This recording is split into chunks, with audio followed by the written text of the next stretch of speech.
Charli xcx, Queen, Mother. Where are my 360 party girls at? Okay? Who up Wuthering Their Heights? For real. BRAT Spring, BRAT Summer, BRAT Autumn, BRAT Mud Season.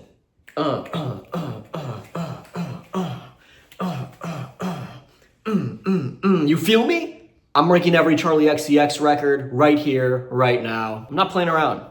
Ask me if I'm playing around. When I say Charli, you say tier list. Charli, Charli. I feel like actually, no, that one didn't. I feel like that actually didn't land. So maybe I'll just throw up the 360. When you're in the mirror, do you like what you see? When you're in the mirror, you're just looking at me. I'm everywhere, I'm so Julia. What's going on, everybody? Welcome back to Blamwagon. This is the Charli xcx tier list. I have become quite the Charli fan over the last couple of years. I really started tuning in after How I'm Feeling Now in 2020. And once she became kind of a cultural phenomenon with the BRAT summer movement, things really started to pick up speed. And now I consider her one of my favorite artists of all time. We're going to go over all of these albums right here. I'm excluding Vroom Vroom as well as the Wuthering Heights soundtrack that just dropped. Mostly because I don't have much to say about Vroom Vroom. It's only a couple tracks long, and I've also got a Wuthering Heights review on its way. I'm also not including all of the BRAT variants. I'll just lump all of those into the BRAT review in this video. As with all the artists that we tier list on this channel, we've got some duds, we've got some bangers. What's good? What's not? What holds up? What doesn't? You're about to find out right here, right now. Without further ado, this is the Charli xcx tier list. As always, we're gonna go through in chronological order from oldest release to latest. As for tiers, we've got awful to bad to mid to good to great to perfect. We might use all these spaces, we might not, but we're gonna kick it off with our first record, that being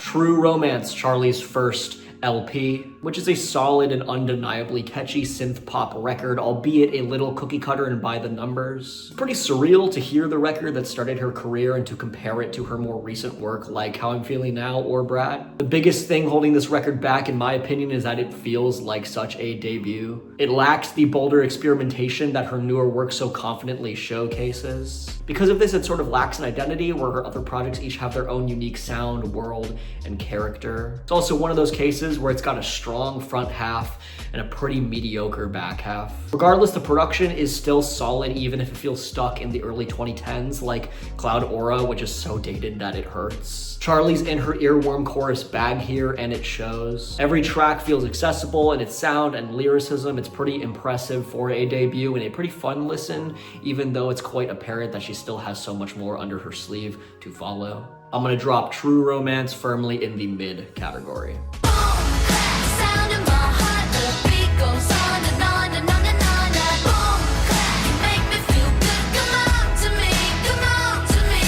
Next, we've got her sophomore record, Sucker, which offers a grungier, more rebellious pop rock sound palette than her previous record, but at the expense of her usually introspective, vulnerable, and heartfelt songwriting. The lyricism on Sucker is incredibly elementary and childish, feeling haphazardly thrown together in an attempt to be as accessible to the youth as humanly possible, with plenty of na-na-nas and anti-school exclamations to go around. Charli's iconic electropop production is dropped almost entirely for this radio pop approach, which simply isn't working here. If you look past the poor songwriting, there are some fun moments to be had here, most notably her iconic boom clap, but the bad most definitely outweighs the good here. I'll say it's possibly more memorable than her last record, but I'm not sure that that's such a good thing. Not really rocking with this one at all. It's one of my least favorite Charli projects. I'm gonna drop Sucker in the bad category.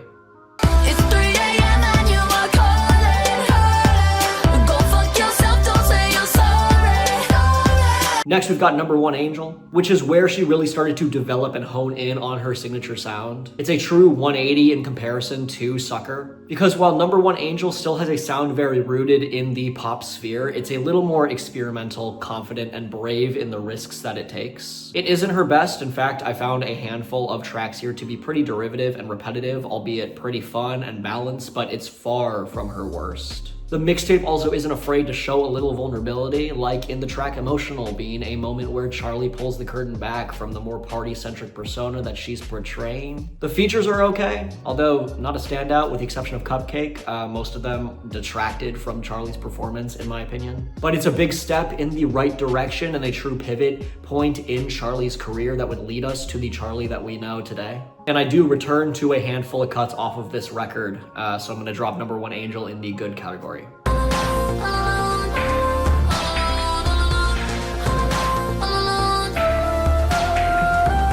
Next, we've got Pop 2, which admittedly took me way too long to get to. It is a true staple of the electro-pop genre. It's wildly experimental, delightfully glitchy, immensely catchy, and undeniably fun. If number 1 Angel was the pivot point in her career where she settled on her iconic club aesthetic and sound palette, then Pop 2 feels like a true refinement of that sound. The features, for the most part, looking at you, Jay Park, complement Charli's performance instead of contrasting her in an unappealing way like some of the features of her past work. Carly Rae Jepsen and Caroline Polachek in particular knock it out of the park. Charli creates such a dense and immersive atmosphere of sound, one that never gives your mind a chance to wander. The production is the most airtight and engaging it has been at this point in her career. Tracks like Backseat, Tears, and especially track 10 are wonderful highlights that have cemented themselves as some of my favorite of her entire discography. The entire album feels like a perfect dance between beautifully orchestrated pop and harsh, aggressive experimentation. It's a stunning combination, truly, and Pop 2 lands pretty high in her catalog. I'm gonna drop Pop 2 firmly in the great category.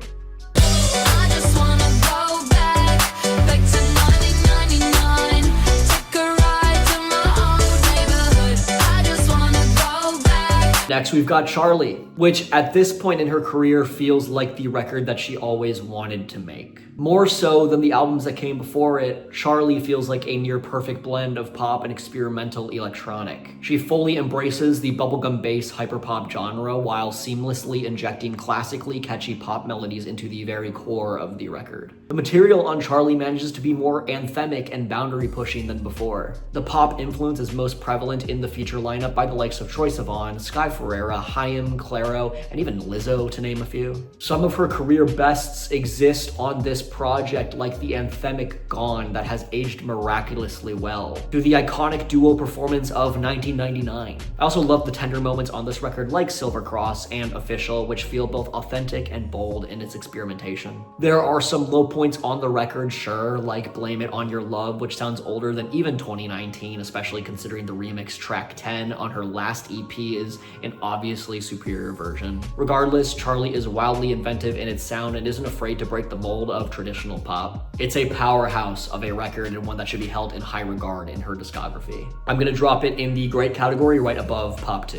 Hurt me, no you won't hurt me. I'm about to detonate. Pull you close and then I'll be gone. Sorry, never say sorry. Next, we've got How I'm Feeling Now, which in my opinion is Charli's magnum opus. It's a record that I have held close to my heart for years now. Every record Charli has released before this point in her career has been mostly quality, but has always to some degree held itself back to fit a pop mold to some extent. Charli and Pop 2 offer experimentation and bold production, but How I'm Feeling Now feels like the first time Charli drops the pop aesthetic near entirely for something brand new. The record is hyperpop through and through, so much so that it's unafraid to be experimental to an almost alienating degree. The record was also conceived during the COVID-19 lockdown, and that pent-up fear, paranoia, and isolation is the core of this record. It's truly in its veins. Because of this, it's an incredibly unique record, one that's deeply human yet pushed to its absolute limits in terms of experimentation and genre fusion. It's the outcome of one of the greatest pop artists of all time being pushed to her limits to create a record so truly beautiful and unique to her other work. There's hardly a lull in the track list and offers some of her best tracks of all time in Forever, Claws, and most notably Party For You. Feels like not only an amazing record, but an honest and vulnerable time capsule that I'll treasure until the end of time. The damn near perfect record. For the sake of the tier list, I'm gonna drop it in the perfect category. Do you even know the reasons why you had to let me go? You could have had a backup by your side. Next up, we've got Crash, which at the time of its release was not a record that I was expecting. A lot of the singles sounded like semi-dated standard pop tunes that you'd hear in the late 90s to early 2000s. None of the singles were bad, per se, but they left more to be desired, and they were a clear indication that Charli was pivoting to a different sound, a little more reminiscent of her older work, especially coming off of the success of How I'm Feeling Now. And while this record does have elements of bubblegum bass and hyperpop, it's far and few in between. It's just sort of good. Crash left a lot more to be desired and sounds a little too generic for my tastes, but it's an alright record with a few great moments. My favorite moments obviously being those that reminded me of How I'm Feeling Now. I think going back to this record now in retrospect, I have a little bit more appreciation for it. It's Charli kind of proving to the world that she still has that mainstream appeal, that she can still write a captivating pop hook. And a captivating pop hook she makes in Crash, Beg For You, and Yuck. So Crash is a solid record, but it's not one that I return to very often, admittedly. I'm gonna drop it in the good category right below Number One Angel.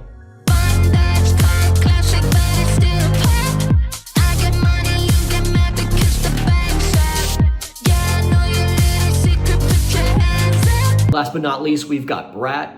I don't think anyone was really expecting the momentum and relevancy that BRAT was going to have in the cultural zeitgeist past 2024. At the time, it was one of my most anticipated records. It sees Charli return to that clubhouse sound palette, and it also sees Charli being the most vulnerable that she's ever been, dropping her party persona near entirely, focusing in on themes such as the monetization of art and the loss of an artist's original vision, as well as age and societal norms, motherhood. It's truly the record that took the world by storm. The BRAT movement is as relevant today as it ever was. It's a pretty phenomenal feat of music history that I'm never gonna forget. I was also lucky enough to see this record on tour, which was dope as hell. And while I don't think that it's her best work, I do think that it has some of her most accessible and most fun material to date. A little bit of a you had to be there kind of thing. But as far as I'm concerned, it's her second best record. I'm gonna drop it firmly in the top of the great